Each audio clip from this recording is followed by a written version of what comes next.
بسم اللہ الرحمن الرحیم۔ السلام علیکم ورحمۃ اللہ وبرکاتہ۔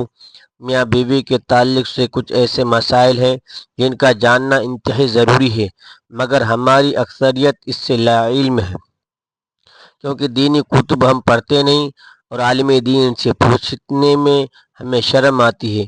میاں بیوی ایک ساتھ غسل کر سکتے ہیں اور ان کے لیے ایک دوسرے کے سارے بدن کو دیکھنا جائز ہے، شرعاً ممانعت نہیں، البتہ شرمگاہ کی طرف دیکھنا خلاف ادب ناپسندیدہ ہے۔ جیسا کہ ام المومنین حضرت عائشہ صدیقہ رضی اللہ تعالی عنہ فرماتی ہے کہ میں اللہ کے رسول صلی اللہ علیہ وسلم کے ساتھ ایک ہی برتن سے غسل کیا کرتی تھی۔ آپ مجھے شبقت فرماتے تو میں کہتی مجھے بھی پانی دیجیے، مجھے بھی پانی دیجیے۔ ایک اور روایت میں ہے، وہ فرماتی ہیں کہ نہاتے وقت میرا رسول اکرم صلی اللہ علیہ وسلم کا ہاتھ برتن سے پانی لینے میں آگے پیچھے ہوتا تھا، اور حضرت عائشہ رضی اللہ تعالیٰ عنہ ہی فرماتی ہیں کہ نہ تو آپ صلی اللہ علیہ وسلم نے کبھی میرے سطر کی طرف دیکھا اور نہ ہی میں نے کبھی آپ صلی اللہ علیہ وسلم کی سطر کی طرف دیکھا۔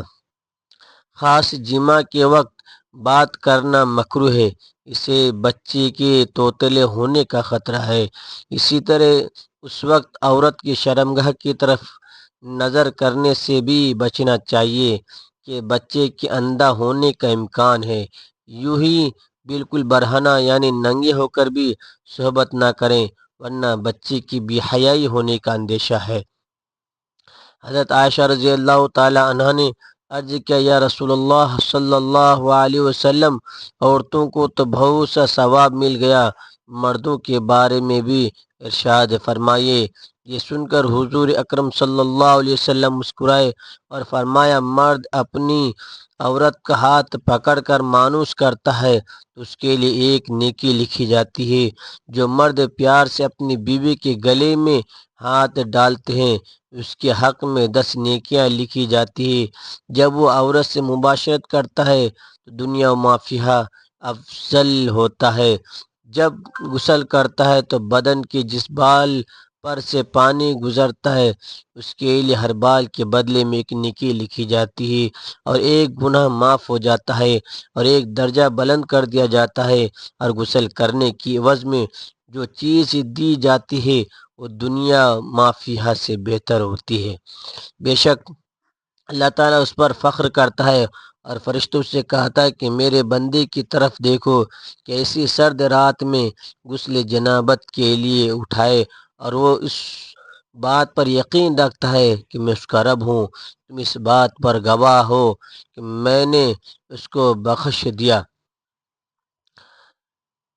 بہترین بیوی وہ ہے جو سونے کے کمرے میں اپنے حسن و جمال اور بستر پر خاوند کے ساتھ خوبصورت طور و اطوار سے اسے اپنے پیار کے جادو میں جکڑ لے، دوران صحبت اس کے مقصد پر نگاہ رکھے اور غور کرے کہ اس کا خاوند کیا چاہتا ہے، اور پھر اس کی پسند سے بھی بہتر انداز میں اپنے آپ کو اس کے سپرد کر دے، نرم گفتگو کرے اور اس کی رغبتوں اور چاہتوں کو پورا کرتے ہوئے اسے سیر کر دے۔ کبھی بھی اس کے بستر پر جانے سے مت رکے۔ اگر وہ اس کے ساتھ مقاربت کا خواہش مند ہے تو قطعاً نافرمانی نہ کرے، کیونکہ اللہ رب العزت کے ہاں یہ بہت بڑا گناہ ہے۔ جب شوہر بیوی کو اپنا طبعی تقاضا پورا کرنے کے لیے بلائے تو بیوی انکار نہ کرے۔ اس سلسلے میں حدیث مبارک میں واضح تعلیمات ارشاد موجود ہے، چنانچہ ارشاد مبارک ہے، جب آدمی اپنی بیوی کو اپنی حاجت پوری کرنے کے لیے بلائے ہیں اور بیوی انکار کرے، اس پر شوہر غصہ کی حالت میں رات گزارے تو صبح تک فرشتے اس عورت پر لعنت بھیجتے رہتے ہیں۔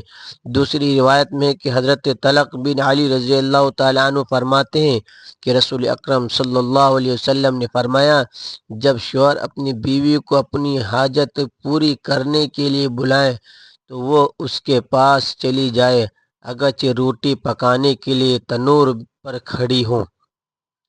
حضرت سیدنا عبداللہ ابن مسعود رضی اللہ تعالیٰ عنہ سے ایک شخص نے عرض کیا میرا جس لڑکی سے نکاح ہوا ہے میرا گمان ہے کہ کہیں وہ مجھے ناپسند نہ کرے۔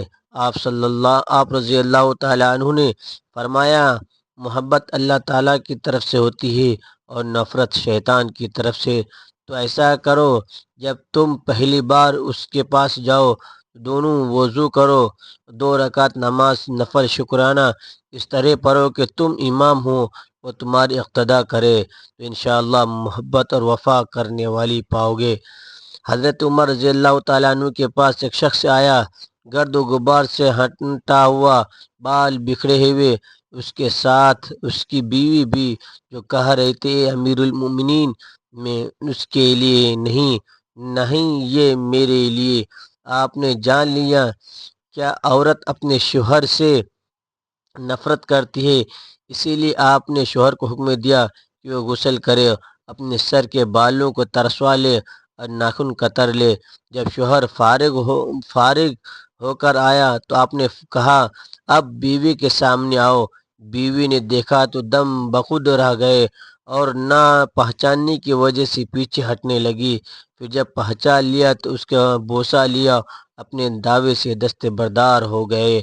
حضرت عمر رضی اللہ تعالیٰ عنہ نے فرمایا کہ تمہیں ان کے ساتھ اسی طرح کا برتاؤ کرنا چاہیے۔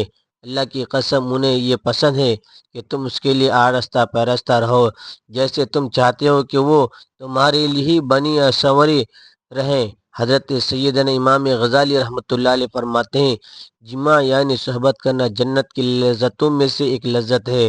حضرت سیدنا جنید بغدادی رحمۃ اللہ علیہ فرماتے ہیں انسان کو جماع کی ایسی ہی ضرورت ہے جیسا کہ غذا کی۔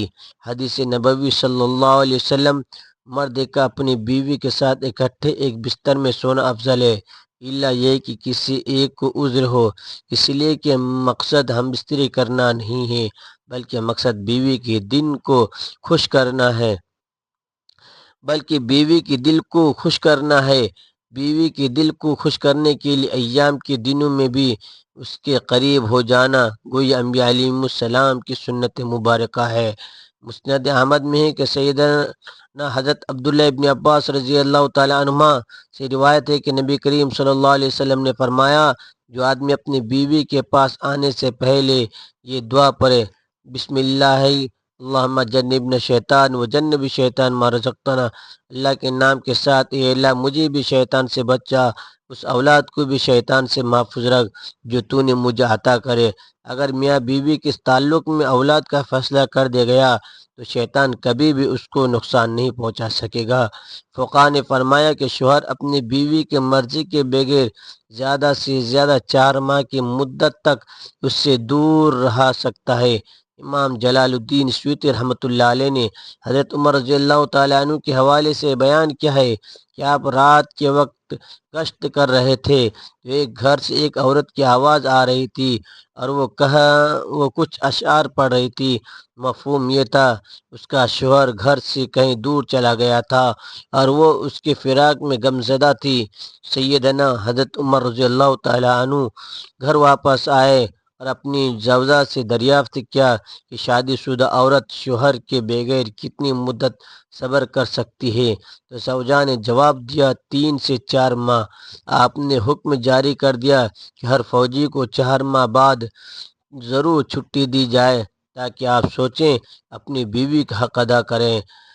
اللہ تعالی ہم سب کو ان باتوں پر عمل کرنے کی توفیق عطا فرمائے اور اپنی زندگی سنورنے کی توفیق عطا فرمائے، آمین ثم آمین۔